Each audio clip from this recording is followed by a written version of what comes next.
Good morning or afternoon, depends on when you're watching this, or good evening, I guess. Today, this is lesson 45 that I'm going to be teaching you. My bucket's got a hole in it. Now, there's so many different versions of this song. People say, oh yeah, I know that song. And then they hear this and they're like, yeah, that's not the one I know. This is one that Hank Williams recorded in I wrote it on here, 1949. Yeah, I have to get up really close to read my own writing. 1949 is when Hank Williams recorded it. But it's a traditional song that goes back to the early 1900s, and I don't think that anyone really claims that they know who actually wrote it. It's one of those traditional songs, okay? Now we're going to start on page 2, and we're going to isolate the tablature for you. I've got my metronome set on right at 100 today. Boom, boom, boom, boom. Yep, that's where I want it. Now, we've got two different parts. We've got what I'm calling the bass dulcimer part, which can be played on any kind of dulcimer. It doesn't have to be a bass dulcimer. It starts out with a measure of just a D chord being strummed. So 1, 2, 3, 4, and then it starts in, okay? Let's turn this off because we need to go a little bit slower than that to begin with. So, when you look at this bass dulcimer part, the first two measures, you're going to be able to put your 3 and your 1 down and leave them down. 1 and 2 and 3 and 4 and 1 and 2 and 3 and 4 and, okay? Now, you'll want to experiment with pick direction on this. A lot of times when I'm playing a part like this, I'm adhering to that away, back, down, up on a guitar, to that rule of thumb. Away, back, away, back, away, back, away, back. Okay? And you want to be consistent with that, all right? At least try to be. If you're consistent with that, then you're going to get a much better flow to the boom-ba-dunka-dunka when we want to put that sort of that lopey swing to it. Okay, so the first two lines on that bass part, like I said, you're going to hold the 3 and the 1 down. 1 and 2 and 3 and 4 and 1 and 2 and 3 and 4 and... Let's slow that down for you. 1 and 2 and 3 and 4 and 1 and 2 and 3 and 4 and...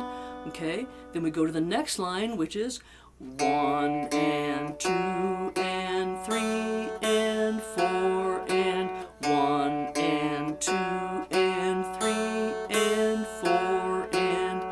Now you'll notice that when I put that 2 down, I leave him down until the tablature asks me to lift him up again. Okay, so I'm not going to go...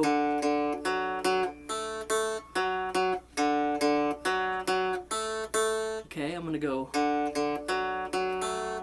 That guy stays down. He lifts up. I don't know if you can tell if I'm lifting him up there or not, but I am. But I'm not going far away from him. Okay? And then the next third line down, the next line is exactly the same rhythm. Now what I'm going to do is I'm going to put my 2 down and my 1 down. My 1 on my melody string is going to stay down the whole time. I got to lift my middle string up and back and forth. So I go open, 2, 1, 2, open, 2, 1, 2, and then I go back to the original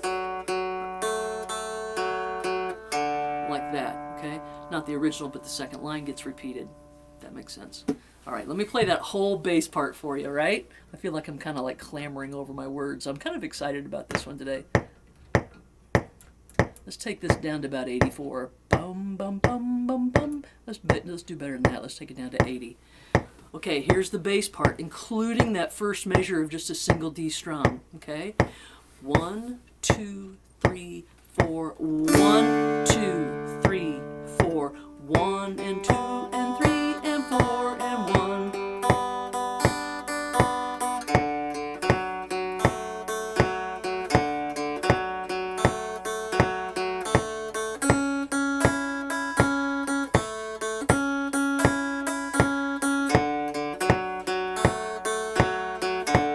Okay, that's the part. Now you'll notice I'm putting a swing to that. If I played it without any swing, it would sound like this.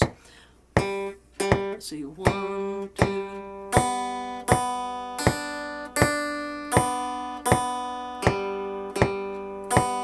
But instead I'm going 2 and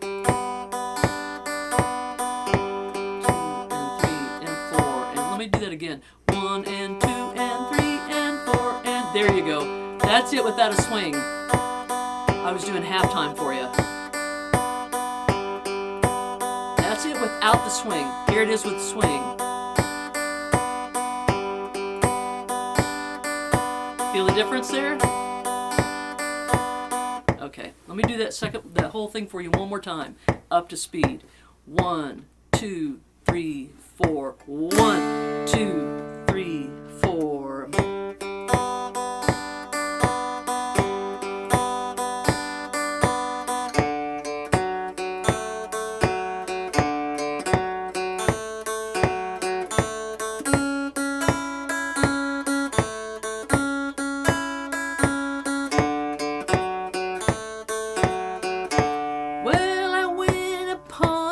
So that's right there. We're going to hit that note. We jump back over to our lyrics and we're going to start strumming again. I'll get to that in a second.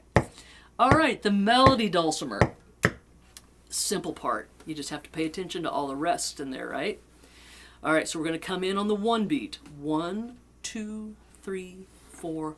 1, 2 and 3 and 4 and 1, 2, 3 and 4. 1, 2 and 3 and 4 and 1, 2, 3 and 4. 1, 2 and 3 and 4 and 1, 2, 3 and 4. 1, 2 and 3, 4. 1, 2, 3, 4. 1. Well, I went upon the... And we start strumming the first page again. Okay? Does that make sense? Nothing terribly hard about that. You've got a G, what I call an inverted G, where you've got the 3 on your bass. And when you strum that, keep those fingers right where they are. There's no reason to move them. You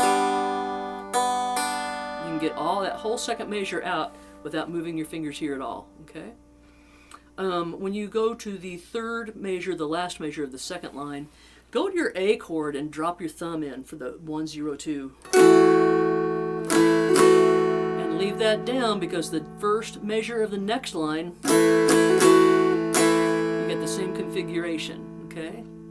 All right, pretty simple stuff compared to what we've done in the past. You should be fine on this. Now, if you want to play the chords on this song, I would consider doing a boom, diddy, boom, diddy, boom. Let me start you out on that. We're going to look at our lyric sheet now. 1, 2, 3, 4. Yeah, my bucket's got a hole in it. Yeah, my bucket's got a hole in it. Yeah, my bucket's got a hole in it. I can't buy no beer. Okay?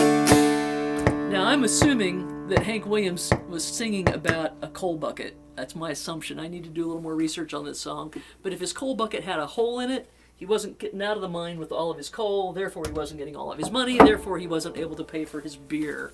All right, let's take a look at the guitar now. I'm going to play the guitar for you on this and kind of cue you in on the different parts that you can play. So if you look on the lyric sheet, after the very first measure and chorus, you see a star there, and it says 8 measure break. When we get to that spot, I'm going to keep playing the guitar. You can either play the bass dulcimer part, or you can play the melody dulcimer part, either one. And if there's 2 of you, one can play one and one can play the other. This actually, when you play it just with the 2 different dulcimer parts together, it sounds pretty cool. Get this guitar all tuned up. Still a little bit sharp on that G. Been rainy and weird in Indiana, and that always affects the tuning on guitars, especially. Okay, I'm going to turn the metronome back on at 80 again. Here we go. 1, 2, 3, 4. Yeah, my bucket's got a hole in it.